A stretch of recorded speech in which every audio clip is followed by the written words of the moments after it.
بسم الله الرحمن الرحيم الحمد لله رب العالمين والصلاة والسلام على رسول الله وعلى آله وصحبه أجمعين أما بعد يقولنا لا إفطار أيام التابع له مززنا تكتك بطعم يسفانا يالله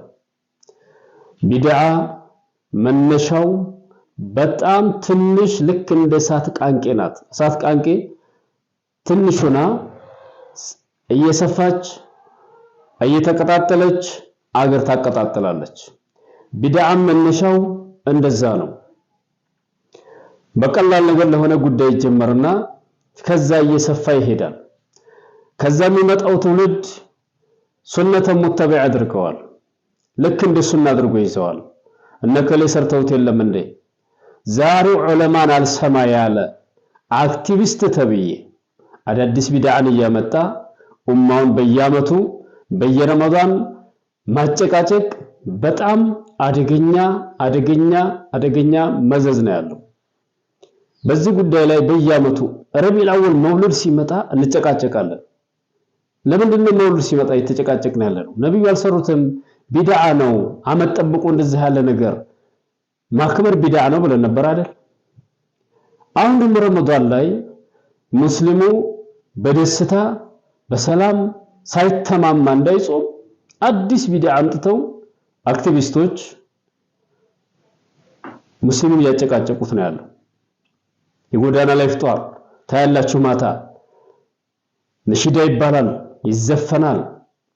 ዘፋኞች ተዘጋጅተዋል እነዛ ዘፋኞች ሴት ወንዱ እንዲህም ያለ ዳንስ እየመታል እንደዚህ የሚጨፍረው አንድ ላይ በዚህ ባንዲት ሌሊት ባንዲት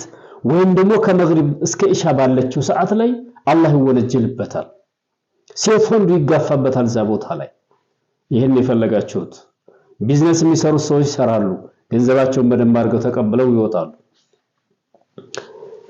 ለፖለቲካ ነው ትሉታላችሁ እንደዚህ ያለ ፖለቲካ ማን ከለከለ አደባባው ማን ነው አደባባው የሙስሊሙም የክርስቲያኑም የሁሉም አደባባይ ነው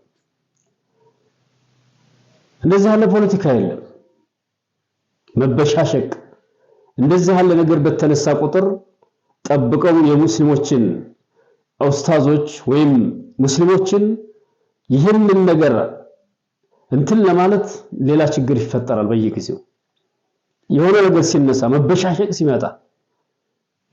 አገሯ ኢትዮጵያ በአጠቃላይ አገራችን ናት አይደለም የሙስሊሙም የክርስቲያኑም ነው ሁሉም ወደደም ጠላም እዚች ሀገር ላይ ባንድ ላይ እንኖራለን አደባባዩም የጋራችን ነው አይደለም እንዴ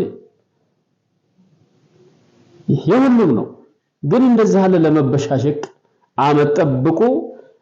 አመት 5ኛ አመቱ 6ኛ አመቱ ይቀጥላል 7ኛ አመቱ መውሊድ ስንተኛ አመቱ ነው እየተባለ ሲከበር የነበረው እንደዚህ ያለ አደገኛ አክቲቪስቶች ዲንን ያጠፉ ሙነሽዶች ዲን ያጠፉ ያሉ ሰዎች አዳዲስ ቢድዓ ያመጡ ሙስሊሙን በየአመቱ ያጨቃጨቁት ነው አላህን ጾማችሁን መጠበቅ የፈለጋችሁ ሙስሊሞች እንደዚህ ያለ ቦታ ላይ እንዳትሄዱ